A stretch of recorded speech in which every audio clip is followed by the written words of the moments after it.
8. अर्श, world war के जमाने में जब हिटलर आई थिंक उतना जर्मन सोसाइटी में चढ़ा नहीं था जी। तो जमाने में एक राइटर हुआ करते थे, डीट्रीट एकार्ट। ओके। अब ये बहुत ही एक फेमस थिएटर आर्टिस्ट थे, थिएटर राइटर थे, प्ले राइटर थे। और इन्होंने सबसे पहले आइडेंटिफाई किया था हिटलर को। इन्होंने बेसिकली उसके अंदर का टैलेंट वगैरह देखा था, समझा था। तो बियर हॉल वगैरह में जो है लेक्चर्स वगैरह दिया करता था हिटलर, तो वहां पे ये भी ऑडियंस थे। अब इनमें क्या था कि ये लिखते बड़ा अच्छा थे लेकिन इनको डिलीवरी करना नहीं आता था। और जो हिटलर था उसको डिलीवरी करना तो बहुत अच्छा आता था, उसे लिखना नहीं आता था। तो ये फिर एक तरीके से गुरु चेला वाला इन लोगों का रिश्ता हो गया। और एकदम उन्होंने, और बहुत बड़े पैसे वाले भी थे, तो उन्होंने हिटलर को रिफाइन किया, पूरा डिफाइन किया। और उनके बारे में एक चीज बड़ी बोली जाती है कि डीट्रीट एकार्ट अक्सर अपने प्ले में ना एक ऐसा कैरेक्टर रखते थे जिसको वो मसाया बोलते थे। मसीहा, जिसको अच्छा। हम लोग उर्दू या हिंदी में बोलेंगे तो उसको कहते थे मसाया कॉम्प्लेक्स। कि मतलब एक ऐसा इंसान जो है पैदा लेगा, अवतार जो तुम्हारा जो है, जो तुम्हें आगे बचाएगा, साल्वेशन होगा वगैरह वगैरह। प्रॉफिट टाइप के, मतलब ऐसा प्रॉफिट कह लो उनके वेस्टर्न टर्मिनोलॉजी के हिसाब से प्रॉफिट कह लो, लेकिन उसका बेटर वर्ड शायद जैसे हमारे अवतार होता है उसका ज्यादा क्लोजर मीनिंग होगा। प्रॉफिट एक तरीके से हो गया ऊपर वाले का मैसेंजर, मसाया हो गया मसीहा जो तुम्हें आगे बचाएगा। ओके। कुछ वैसा। तो वो एक प्रैक्टिकल टर्म्स में भी हो सकता है, वो कोई ऐसा नेता भी हो सकता है जी, जो तुम्हारे मतलब इसको कहा जो मदद कर दे। हाँ, इसको कहा जाता है मसीहा कॉम्प्लेक्स, मसाया कॉम्प्लेक्स। और जब ये वर्ड चला तो उसके बाद आहिस्ता आहिस्ता एक वर्ड नया और आ गया जिसको कहते थे गॉड्स कॉम्प्लेक्स। ये तो सुना है मैंने। कुछ इंसान ऐसे होते हैं जो खुद ब खुद किसी को बताने से नहीं, खुद ब खुद ये मान लेते हैं कि हम भगवान हैं। और उस हिसाब से वो एक्शन भी, आपने हाल फिलहाल में एक आध मुझे एपिसोड दिखाए थे जो पाखंड करके एक आया हुआ, उसमें मैंने देखा कई कैरेक्टर ऐसे हैं जो ये क्लेम करते हैं तथा कथित तौर पे कि उन्हें एक उनके अंदर कल्कि अवतार है या उनके अंदर कोई भी रुद्र का अवतार है, हनुमान जी का अवतार है। मैं आपके साथ वो शमशान वाले मंदिर में गया था जहाँ पे हम लोग जाते हैं, और वहां पे आपने कई ऐसे लोगों से मिलवाया था जो सेल्फ एक्लेम शायद कुछ हद तक अपने आप को मानते कि हम तांत्रिक है और हमारे पास कोई ना कोई सिद्धि है। बिल्कुल। तो शुरुआत में इसे कहना चाहूंगा अर्श की पहली बात तो गॉड कॉम्प्लेक्स है, आप क्या समझते हो? और क्या पैरानॉर्मल के फील्ड में भी ये बीमारी है लोगों को, और ये कैसे वर्कआउट करती है किसी के ऊपर? मतलब मुझे एग्जैक्ट तो नहीं पता टेक्निकल टर्म साइंटिफिक्स वाला कि क्या होता है गॉड कॉम्प्लेक्स। यही जो शो आ रहा था इसमें एक्चुअली क्या होता है, कुछ डॉक्टर्स का पैनल होता है, वो जो लोग ये क्लेम करते हैं कि उनके पास कुछ ऐसे सवारी आती है कुछ ऐसा, तो वो उनका बांधा फोड़ करते हैं बेसिकली। ये एक छोटा मोटा समरी है शो का। उसमें एक मनोचिकित्सक बैठते हैं डॉक्टर कपिल कक्कड़ नाम से, तो काफी फेमस है वो दिल्ली के अंदर।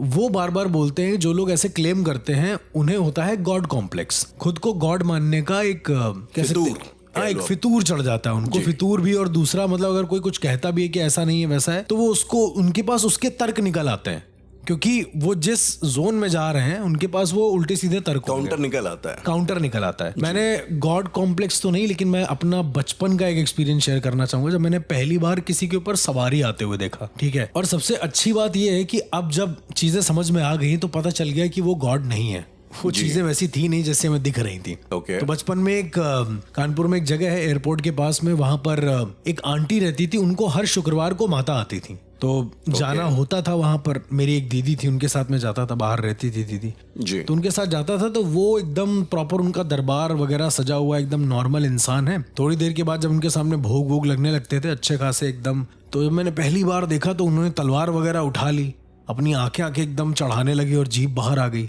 जी। मैंने कहा ये कुछ नया है। मैंने सोचा माता सच में आ गई, छोटी थे तो उन्होंने बोला कि माता है ये। तो बचपन से ऐसा सिखाया गया है कि ये माता ही है, एक तरीके से दिमाग में डाल दिया गया। तो बड़े होते होते ना मुझे ऐसा लगा कि यार ये सच में माता है तो इनसे कुछ मांगो, मिल जाएगा।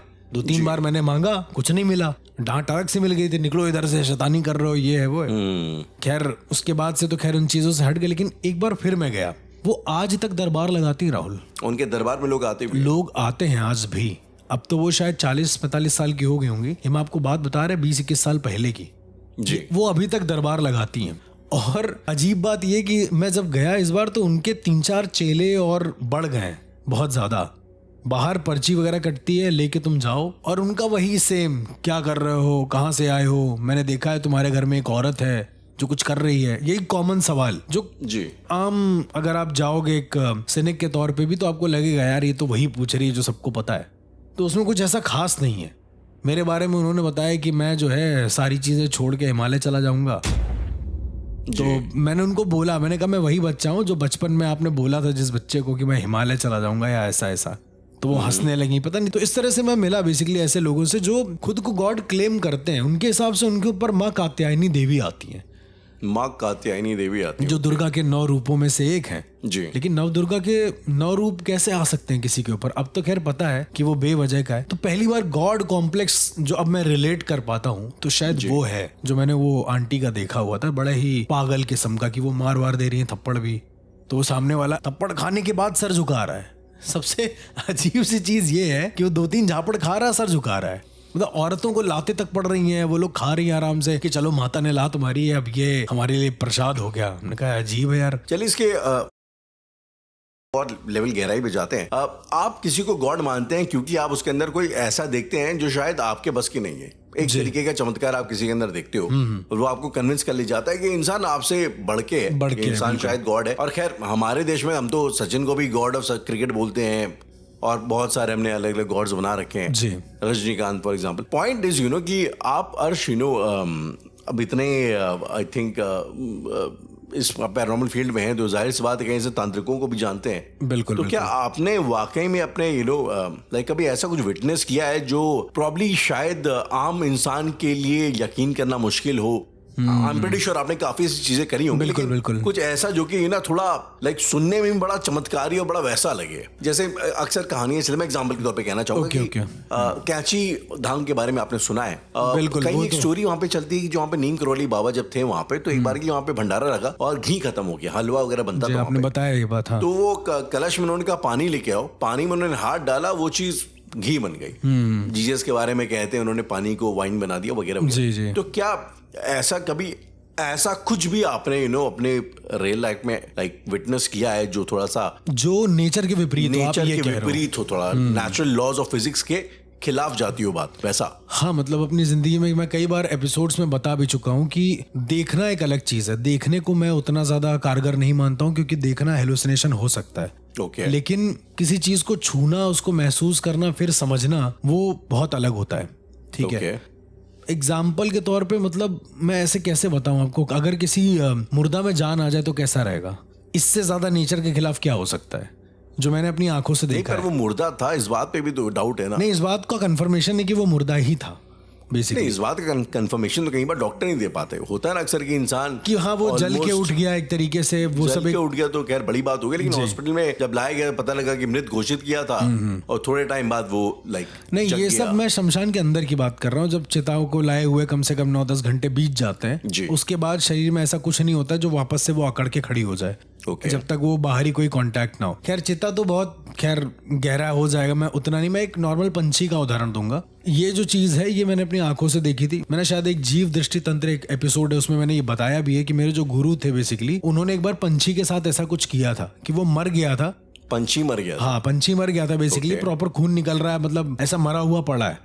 तो बोल रहे हैं जाके ले, और मरे हुए जो बहुत देर पड़े रहते हैं ना वहाँ पे, उनको टाइम लगता है, मतलब दिखता है कि हाँ ताजा ताजा पड़ा है, बहुत देर तक। वो आराम से पड़ा हुआ था मरा हुआ, उसको उठा भी लिया तो भी नहीं छटपटा रहा, वो मरा हुआ था, कंफर्म मरा हुआ था। उन्होंने बोला इसको आग की जो अग्नि हवन कुंड है, उसके जो अग्नि वेदी है, हवन कुंड है, उसके पास रखो। थोड़ी देर रखा, कुछ मंत्रोच्चारण किया, वो पंछी उड़ के चला गया वहां से।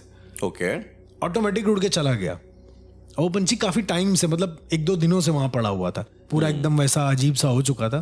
तो ये मैंने अपनी लाइफ में जो सबसे पहली बार जो देखा, अब आगे का तो नहीं कह सकते, लेकिन पहली बार जो मैंने देखा वो ये था कि ये नेचर के विपरीत था, ऐसा पॉसिबल। अब इंसानों को जगाना मैंने नहीं देखा है कि इंसान कोई मुर्दा उठ के बोलने लगे, वैसा वाला तो नहीं देखा है। वैसा वाला सिर्फ मैंने आभास सुना है कि आभास हो सकता है, मुझे हुआ भी है कई बार, लेकिन वो बोल रहा है ये गारंटी नहीं, मतलब फिजिकली वो नहीं बोल रहा है। जैसे एक वो किताब है ना ऑटोबायोग्राफी ऑफ अ योगी, हम लोग अक्सर उसके बारे में जिक्र वगैरह करते हैं, उसमें कई ऐसे वाक्य मेंशन है। अब फॉर एग्जाम्पल उसमें एक वाक्य ऐसा है जिसमें कोई एक सर्टन बाबा है, वो अपनी दाढ़ी में से हाथ लगाते हैं, उसमें से भभूत निकाल देते हैं। कोई ऐसे हैं जो हाथ को ऐसे मसलते हैं, उसमें से खुशबू आने लगती है फूलों की, और उसमें ऐसा लिखा है ऐसे कि बड़ा लाइक कॉमन है, बड़ा नेचुरल है। हम लोग कई बार लाहिड़ी महाराज या फिर महाअवतार बाबा जी के बारे में बात कर चुके हैं, जो लोग अभी भी क्लेम करते हैं कि वो इतने सालों से हैं और वो अक्सर अभी भी आते हैं। कई बार वो हमारे रेल में भी आते हैं, उसके बाद गायब हो जाते हैं। बिल्कुल। तो ये ऐसा भी चीजें बोली जाती है। तो क्या being in a paranormal sphere, आपको लगता है कि ये एक रिमोट पॉसिबिलिटी भी है कि ऐसा हो सकता है टेलीपोर्टेशन? मतलब कि किसी इंसान का यहाँ से वहां जाना, ऐसा वाला आप बोल रहे हैं टेलीपोर्टेशन? आई मीन कुछ ऐसा कि कोई इंसान है जो अपने सूक्ष्म शरीर को ऐसा गायब कर दे और वो कभी भी किसी भी रेन में आज से 400-500 साल बाद या टाइम ट्रेवल कर ले या एक जगह से। मैंने तो नहीं देखा खैर, लेकिन ऐसा पॉसिबल था। ऐसे मंत्र भी अवेलेबल थे जिनके जरिए तुम ये कर सकते हो, पर ऐसी प्रैक्टिस करने वाला तो कोई नहीं देखा कि इस तरह से कोई कर रहा है कि अपना सूक्ष्म शरीर छोड़ के फिर कभी किसी याद में, कभी किसी सालों बाद वो एकदम जन्म ले रहा है वहां से। ये मुझे बहुत ज्यादा बनावटी लगता है, क्योंकि ये बहुत मुश्किल है। मतलब करोड़ों में से कोई एक अगर कर पाता है, पॉसिबल तो है। ये पॉसिबल है, ये आपको कैसे लगता है? मतलब सवाल ये है। देखिए, ध्यान, जब हम लोग ध्यान योग के बारे में बात करते हैं ना, तो ध्यान योग के अंदर, हठ योग के अंदर कई सारे ऐसे प्रैक्टिसेस मेंशन हैं जो इन्हीं सब चीजों के लिए, बेसिकली अपने एस्ट्रल ट्रैवलिंग जो कि हम लोग कई बार बात करते हैं, तो एस्ट्रल ट्रैवल का एक पूरा चैप्टर है पूरा उसके अंदर जी, ध्यान योग के अंदर, कि भाई कैसे करते हैं, कैसे तुम अपनी ऊर्जा को एक कमरे से लेकर किसी दूसरे कमरे तक स्थानांतरित करो, पहले ये सिखाया जाता है। ओके। तो साधक बैठे होते हैं 2-3, तो गुरु, मैं आपको ध्यान रोक के कुछ चरण बताता हूँ शुरुआत के, आप समझ जाएंगे। तो उसमें बेसिकली तुमको ध्यान करना सिखाया जाएगा। ध्यान करने के बाद कई बार हम लोगों को जब स्लीप पैरालिसिस होता है, जो हमें डर लगता है कि अरे ये क्या हो रहा है, फिर अचानक से उठते हैं, आपको लग रहा है कि आप जगे हो, फिर एकदम से लगता है कि दोबारा जगे हो। तो ध्यान में भी कुछ वैसा ही होता है। आप ध्यान कर रहे हो, अचानक से आपको कुछ दिखेगा कि उदाहरण के तौर पे मेरा जो बॉडी है वो दूसरे कमरे के टेबल तक गई है। अचानक से आप उठोगे और आपको वो टेबल का एहसास होगा कि आपको लगी है पैर में, हल्का फुल्का अंदरूनी लगी होगी, शायद आपको बाहर से ना पता चले, और जब आप जाके देखोगे तो वो वैसा ही हो। तो ये सिखाया जाता है प्रैक्टिसेस में, इसको कंट्रोल करना, कि मतलब कितना ज्यादा आगे जाए, कितना नहीं जाए। लेकिन इसका एक दायरा है, मतलब जहां तक मैंने सीखा है वो दायरा है कि एक सीमित दायरे के अंदर, ऐसा नहीं तुम दुनिया में कहीं पे बैठे हो कहीं का कहीं हो जाए। वो सिर्फ बहुत सिद्ध इंसान कर सकता है, या जो भी कह लो उसके ऊपर कृपा है, अब आप उसको गॉड कॉम्प्लेक्स कहें या कुछ भी कहें, तो वो चीज वो समझ सकता है। जैसे बागेश्वर धाम बाबा के पास बहुत लोग कहते हैं कि सिद्धि है कोई, या फिर कुछ ऐसा है, पता चल जाता है कैसे भी करके। तो वो पता चलता है, इसीलिए वो बताते हैं और होता है। मतलब मेरे भी कई दोस्तों गए हैं वहां पर, उनका हुआ है, उन्होंने देखा हुआ है। तो कहने का मतलब ये है कि ये ध्यान योग के अंदर प्रॉपर सिखाया जाता है ताकि आप इस तरह से कर लें। अब कोई रावणी किस्म का इंसान है, एकदम ही अलग, मतलब जिसका ध्यान ही कुछ अलग चल रहा है, तो हम नहीं कह सकते कि भाई हो सकता है कि वो कहीं और चला जाए, लेकिन प्रेजेंट मोमेंट पे, पास्ट में नहीं। एक किस्सा था हर्ष, मेरे बचपन में उत्तराखंड में एक जगह है चमोली, तो वहां के एक बाबा हुआ करते थे, चमोली बाबा उनको बोलते थे। अब ऐसा मैंने अपने भाइयों के मुंह से सुना है कि चमोली बाबा बेसिकली क्या करते थे, वो भी काफी लोगों का जो मतलब जिनके ऊपर भूत प्रेत का साया होता है उसको एग्जॉर्सिज्म वगैरह करते हैं एक तरीके का। तो वो लोग बताते थे कि उनका तरीका ऐसा था कि अगर कोई आता है इलाज कराने के लिए तो वो ध्यान में जाते थे, और ध्यान में जाने के बाद उसकी जबान में उसकी आत्मा निकल के, उनकी स्पिरिट निकल के जो है उस एंटिटी से फाइट करती थी। एंड वो इंसान जो आया होता था वो छटपटाता था बहुत बहुत ज्यादा गंदा, और ये यहाँ पे जो है अपने ध्यान में रहते थे। चूंकि आवाज भी नहीं आती थी, बल्कि थ्रू आउट वो जो है खाली ध्यान में रहते थे। लोग आते थे, इलाज कराते थे, चले जाते थे। ये चलता रहता था बकौल उसके। तो क्या ये पॉसिबिलिटी, क्या कभी आपने कोई ऐसा एग्जॉर्सिस्ट देखा है जो मंत्रों इन सब के को छोड़ के साक्षात खुद ही एक तरीके का एस्ट्रल ट्रैवल करके उस स्पिरिट से, उस एंटिटी से फाइट कर रहा है? तो बेसिकली जो मैंने आपको बताया कि ध्यान और मुद्रा योग के अंदर एक क्रिया आती है जिसे बोलते हैं भेदन क्रिया। आपने ब्रह्मांड भेदन मेरे मुंह से कई बार सुना होगा, ब्रह्मांड भेदन। तो ये भेदन क्रिया होती है, इसे बोलते हैं प्रेत भेदन क्रिया। तो जब आपको उसे भेदना होता है, आप आम शरीर से किसी प्रेत के साथ लड़ाई नहीं कर सकते। आपने कई मूवीज में राहुल ऐसा देखा होगा जहां पर जो पैरानॉर्मल एक्सपर्ट्स होते हैं वो कोई तरीका आजमाते हैं या कुछ ऐसा करते हैं। मान लो कोई टोटका आजमा लिया, कोई कुछ कर लिया, स्पिरिट को कैद करने का कोई रास्ता ढूंढ लिया, एक तरीके से उसे भ्रमित करके कहीं ले आए। इतना ही देखा होगा। कभी आपने ऐसा देखा है कि इंसान प्रेत से लड़ने चला गया हो, क्या हम तुमसे लड़ रहे हैं? ऐसा तो नहीं देखा ना आज तक कभी मूवी में आपने, कि वो सीधा चला गया और लड़े। तो ये पॉसिबल भी नहीं है, क्योंकि उनकी ऊर्जाएं बिल्कुल अलग हैं। तो जिस ऊर्जा, उदाहरण के तौर पे वो प्रेत है कोई, ठीक है, कोई भूत है या कुछ भी है, तो जब मतलब साधक को इतना ज्यादा क्या कहते हैं, उतना परिपक्व होना चाहिए, इतना ज्यादा स्टेबल होना चाहिए कि उसको पता चल जाए कि वो जो प्रेत है वो किस फ्रीक्वेंसी का प्रेत है। बेसिकली साइंटिफिक तौर पे अगर आप देखो, अगर वो सेम फ्रीक्वेंसी पे वाइब्रेट करेगा ना, तो इसे वो भी दिखेगा अपने चैंटिंग्स के जरिए या कुछ ऐसा करके।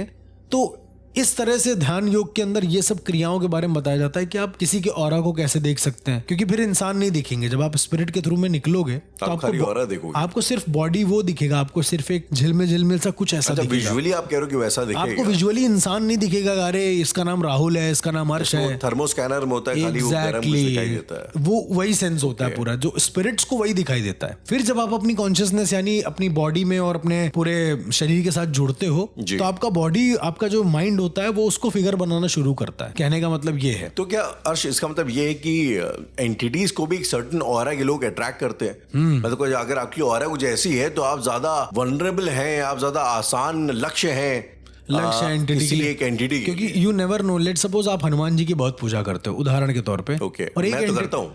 अरे मैं ऐसे एक बता रहा हूँ कि और ऐसे ही मैं, इसका मतलब ये नहीं कि आप बंद करो, लेकिन एक समझाने के तौर पे। और इसी फ्रीक्वेंसी की एक और ऊर्जा है जो नेगेटिव है, समझिए। +1 होता है तो -1 भी होता है। तो कहने का मतलब अगर इसी सेम फ्रीक्वेंसी की कोई ऊर्जा है जो नेगेटिव है तो वो आपसे जल्दी कनेक्ट कर ले जाएगी रादर देन अदर ऊर्जाओं के। कहने का मतलब ये होता है। लेकिन इस फ्रीक्वेंसी की ऊर्जा और इतनी नेगेटिव ऊर्जा मिलना थोड़ा कम पॉसिबल है, इसलिए ये हो जाता है कि हम सेफ हैं। आप कह रहे हो कोई ऐसी एंटिटी जो खुद भी हनुमान जी की पूजा करती हो, बट उसके अंदर कैसे हो सकता है? मतलब पूजा करती हो, भूत पिशाच निकलना, समझे नहीं? जैसे मैं सिर्फ काउंटिंग के वाइज बोल रहा हूँ, लेट्स सपोज आप इंटेंसिटी वाइज बोल रहा हूँ कि आप पैशनेट हो, मतलब कहने का मतलब ये एग्जैक्टली ऐसा नहीं कि पूजा करने से ही वो पैशनेट रहे। उसकी अगर इच्छाएं बहुत गंदे अधूरी हो गई तो वो पैशनेट है। और वो जैसे मुंजा, अब वो मर जाता है तो वो तो मंदिर में आ जा सकता है ना, उसका आप क्या कर लोगे? आप हनुमान चालीसा बोल दो तो मंदिर के अंदर भी लोगों को परेशान कर सकता है। ऑब्वियसली बिल्कुल परेशान करता है। अच्छा, मतलब क्या मुंजा तो एक अलग ट्रॉमा हो गया मेरे लिए इस समय पे, क्योंकि प्रेजेंट टाइम भी केस चल ही रहा है वो वाला। और तो कहने का मतलब ये है कि ये जिस तरह से मैं आपको बता रहा हूँ कि आप अगर सेम फ्रीक्वेंसी पे वाइब्रेट कर रहे हैं तो अगर वो नकारात्मक ऊर्जा उसी फ्रीक्वेंसी पे है माइनस में तो आपसे कनेक्ट कर ले जाएगी। अब मंत्रोच्चारण क्या होता है कि वो आपके शरीर को, जैसे कहते हैं ना कि हनुमान चालीसा का पाठ कर लेना या ऐसे कर लेना, क्यों कहा जाता है? तुम स्मरण कर लो, उससे नहीं हो जाएगा क्या? कॉमन सी बात है। पाठ करना, उपांशु जप करना इसलिए बोला जाता था, ये बड़े बुजुर्ग अगर कह गए तो गलत नहीं कहे, कि उपांशु जप इसलिए होते थे, और भी चिल्ला के नहीं बोलना है तुम्हें हनुमान चालीसा, धीरे धीरे बोलना, जय हनुमान ज्ञान गुण सागर ऐसे करके बोलना होता है। इसलिए क्योंकि वो उपांशु जप होता है, और उपांशु जप जो होता है शरीर में ज्यादा लगता है रादर देन तुम चिल्ला के बोलो या एकदम ना बोलो उससे। ऑब्वियसली अगर आप हल्की जबान में बात करेंगे तो आपकी खुद की फ्रीक्वेंसीज का इफेक्ट आप पे ज्यादा होगा। एग्जैक्टली, थ्रो आउटसाइड नहीं है, क्योंकि चिल्लाएंगे तो बाहर होगा, अंदर करेंगे तो मन में होगा। अंदर करेंगे तो अगर आप ओम चैंट करते हो तो वाइब्रेशन अंदर हो रही है जी, तो इसीलिए अंदर ज्यादा हो रही है। तो इसीलिए कहते हैं कि आपको ऐसे से जप करना चाहिए। और आप जो है, तो ये जो साधक है जिनकी आप बात बता रहे हैं, जो आंख बंद करके, शायद उनका उपांशु जप इतना क्लियर हो गया होगा, क्योंकि अब तो उन्हें प्रेत से लड़ना है बेसिकली ना एक तरीके से, तो उस फ्रीक्वेंसी पे जाने के लिए शायद उन्हें मानसिक जप चाहिए होगा, इसलिए वो ध्यान कर रहे होंगे उतनी फ्रीक्वेंसी पे वाइब्रेट करने के लिए, कंसंट्रेट करने के। पर वो मतलब अब वो चैंट भी शायद कर सकता है, अगर ऐसा ही है तो शायद वो चैंट भी कर सकते हैं, पर शायद वो श्योर ना हो चैंट्स में कि वो बच पाएंगे, ये भी पॉसिबल है। शायद आसपास की जो चीजें हैं वो आपको ज्यादा डिस्ट्रैक्ट करें, इसलिए आंख बंद करके ध्यान करो, ठीक है। इसीलिए बहुत लोग अर्ध निद्रा योग करते हैं, उसमें क्या है, वो हाफ स्लीप में होते हैं बेसिकली, उसमें उनका ध्यान चलता है। विष्णु जी की योग निद्रा के बारे में भी आपने बहुत सुना होगा। जी, बात करी हमने उसके बारे में भी। तो ये चीज है। तो अर्श, अब चलिए coming back to the topic, god complex, messiah complex, जो भी आप उसको कहना चाहो। अब अगर भारत में हम इसकी बात करें, ठीक है, अब प्रॉब्लम क्या है कि हमारे तो हाँ तो एक से कई इस किस्म के लोग आए हैं जिन्होंने अपनी खुद की थ्योरियां वगैरह दी हैं जी, तो चाहे बुद्ध हो, चाहे नानक हो, चाहे महावीर हो, अगर हम उस लेवल पे बात करें तो। वैसे भी रिसेंट टाइम पे अगर आपने रजनीश ओशो को सुना हो या उनका वक्तव्य कभी जो आपने माइक पे सुना हो, अब कोई बाहर का अगर कोई वेस्टर्न माइंड उसको सुनेगा तो उसको भाई डेफिनेटली यही लगेगा कि इस इंसान को, वो खुद को बहर भगवान ओशो कहते भी थे, तो वो उसको गॉड कॉम्प्लेक्स बोलेगा। लेकिन अब ये मेरा पर्सनल ओपिनियन है, पर्सनल टेक है, लेकिन कुछ बातें अगर आप उनकी सुनोगे तो शायद उसमें आपको कहीं ना कहीं को सेंस भी लगेगा। जी। तो क्या ये एक तरीके का एक जिसको ना साइकोलॉजी में नार्सिसिस्टिक पर्सनालिटी डिसऑर्डर बोला जाता है, मतलब उस किस्म के लोग जिन्हें अपने आप से बेइंतहा प्यार होता है, तो अपने सारे गलत क्या है बेसिकली, हाँ, तो गलत यहाँ पे ये हो जाता है कि वो अपनी मोहब्बत में आके अपने सारे लॉजिक, अपने सारे झूठ जो भी हैं उनके मन के अंदर के, उन सबको एकदम सच उसको परे कर दुनिया का कानून बना के बताते हैं कि ऐसा ही है। अच्छा, अटल सत्य जो है, परम सत्य यही है जो है। तो यहाँ पे लोगों पर, लेकिन हो सकता है कि शायद वो आदमी जानकार हो, शायद वो वही- सच भी वही बोल रहा चीज हो। कहने का मतलब, तो हाँ। ये जो एक अंडरस्टैंडिंग है ना, ये मेरी अपनी खुद की है। मतलब अगर किसी के अंदर गॉड कॉम्प्लेक्स सो कॉल्ड है भी, तो मैं एक बार उसको सुनना चाहूंगा कि वो बेसिकली बोलना क्या चाह रहा है। रजनीश ओशो कई बार प्रैक्टिकल बात भी करते हैं, अगर आप उस जी मैंने lens से सुना है, उनको बहुत देखना बार चाहें करा, तो। हाँ बिल्कुल। और फिर खैर कई लोग पाखंड वाले वैसे भी होते हैं जो कि हम कल्कि के अवतार हैं, हम तुम्हारा कुछ भी बता देंगे, तुम्हारा अभी कैलकुलेटर। रिसेंट वाला तो अलग ही किस्म का था, हाँ जी बिल्कुल। वो मानने को तैयार ही नहीं हो रहा है कि मैं कल की नहीं हूँ बेसिकली। तो ऐसे में एक गॉड कॉम्प्लेक्स या गॉडलीनेस जिसको ओशो बोलते हैं, उसमें फर्क करना बहुत ज्यादा मुश्किल हो जाता है जी। तो आप बेसिकली गॉडलीनेस को कैसे डिफाइन करोगे और गॉड कॉम्प्लेक्स को, एक नार्सिसिस्टिक पर्सनालिटी डिसऑर्डर को कैसे डिफाइन करोगे? अब जहां तक मैंने अभी देखा है फिलहाल, एक तो जो न्यूज वाला मैं आपको बता रहा हूँ, सो बेसिकली लिसनर्स के लिए कि एक न्यूज में एक कथित तौर पर कोई आए थे, वो कह रहे थे कि वो कल की अवतार हैं और वो मानने को तैयार ही नहीं थे। पहले मैं इसको डिफाइन करता हूँ, क्या है कि वो मानने को तैयार नहीं। भविष्य जब आप बहुत ज्यादा बताने लगो ना, तो मुझे ऐसा लगता है फिर आप में झोल है।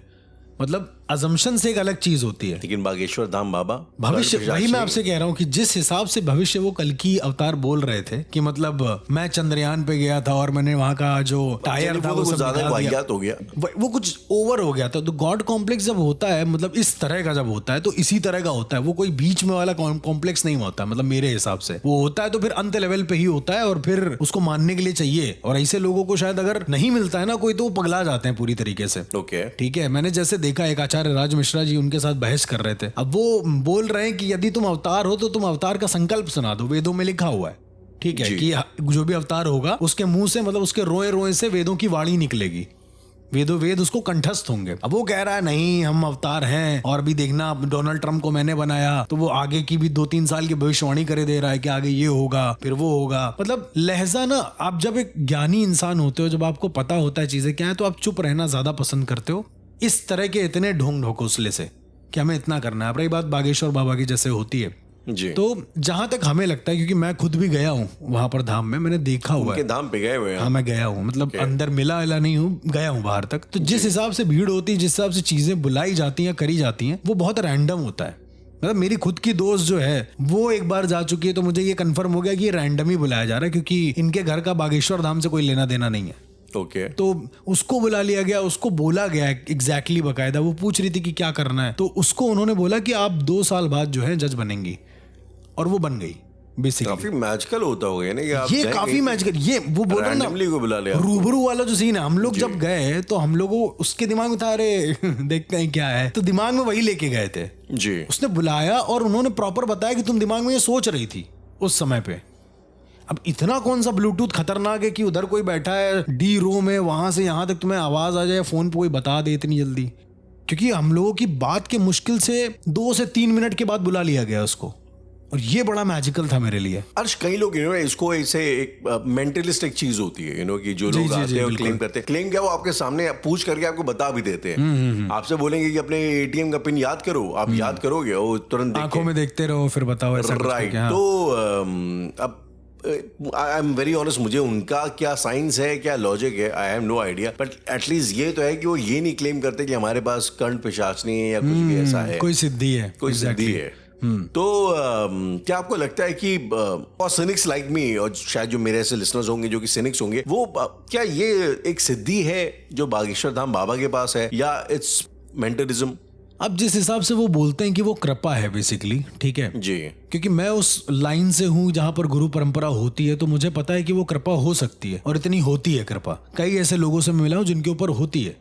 मतलब क्लेम करना एक अलग चीज है, वो लोग कहीं क्लेम करते हुए आपको मिलेंगे नहीं, ऐसे लोग हैं। ये एक फैक्ट मैं ठीक है बोलूंगा। अब जैसे रामअशोक जी कभी क्लेम नहीं करते, इवन उनके पास कोई आता भी है तो भगा देते हैं, कहते हैं मुझे कुछ नहीं आता। वो भी आई थिंक बाबा का आशीर्वाद या ऐसा कुछ बोल के हाँ, मतलब वो कहते हैं कि मेरे गुरु ने जो दिया है, बाकी जो माता हमें दे रही, बस इतना ही है। कहने का मतलब यही होना चाहिए मेरे हिसाब से, क्योंकि फिर यहां से लाइन क्रॉस होती गॉड कॉम्प्लेक्स वाली, जो वो कल की अवतार आपने सुना, या अभी मैंने रिसेंट एक वीडियो देखा, तो वहां पर मुझे एग्जैक्ट नहीं याद है, कोई धाम था, ऐसे ही धाम था, उसमें सेम बागेश्वर बाबा जैसे कपड़े पहने हुए एक लड़का 12-13 साल का लड़का, वो भी एकदम उन्हीं के लैंग्वेज में कि हाँ हम तुम्हारी ठटरी बांध देंगे, ये कर देंगे, वो सब बोले जा रहा। हनुमान जी को बगल में बैठा है और सबके एकदम वो करे जा रहा है कि तुम्हारे साथ ये है, तुम्हारे घर में इतना है, मंत्र लिखे दे रहे हैं, जाप कर लेना। ये फिर गॉड कॉम्प्लेक्स में आते हैं, क्योंकि एक आम अवधारणा ही, एक आम मेंटल हेल्थ ही नहीं होगी इतनी कि वो उतना सा बच्चा जो कि आज के इतने अजीब से युग में पैदा हुआ, जहाँ वेदों पाठ नहीं होते हैं, जहाँ पर गुरुकुल नहीं है बेसिकली, और ऐसे जगह होने पर वो इतना सारा बोले ले रहा है, वो भी कैसे बोलो, उसके पास ये ज्ञान कहाँ से आ रहा है? जी यार, इंडियन मुझे लगता है कि इसको शायद डिफरेंशिएट कर पाना बहुत मुश्किल है, but I mean God complex को और किसी गुरु को, मैं गुरु को मानता हूँ इन अ वे, और इसलिए नहीं शायद कि कोई गॉड या भगवान है, इसलिए कि वो शायद मुझसे कुछ थोड़ा ज्यादा जानते हैं किसी एक पर्टिकुलर चीज के बारे में जो मैं सुनने, क्योंकि किसी के परसेप्शन से कुछ चीजें समझ में आती हैं। तो आई थिंक मैं तो गॉड कॉम्प्लेक्स को शायद नहीं मानूंगा, लेकिन मैं ये जरूर बोलूंगा कि एक, जैसे ओशो बोलते हैं, समथिंग कॉल्ड गॉडलीनेस। हर इंसान में एक गॉडलीनेस तो होती है, और उसको पाना या उस जोन में रहने की कोशिश करना शायद गलत नहीं है। बिल्कुल।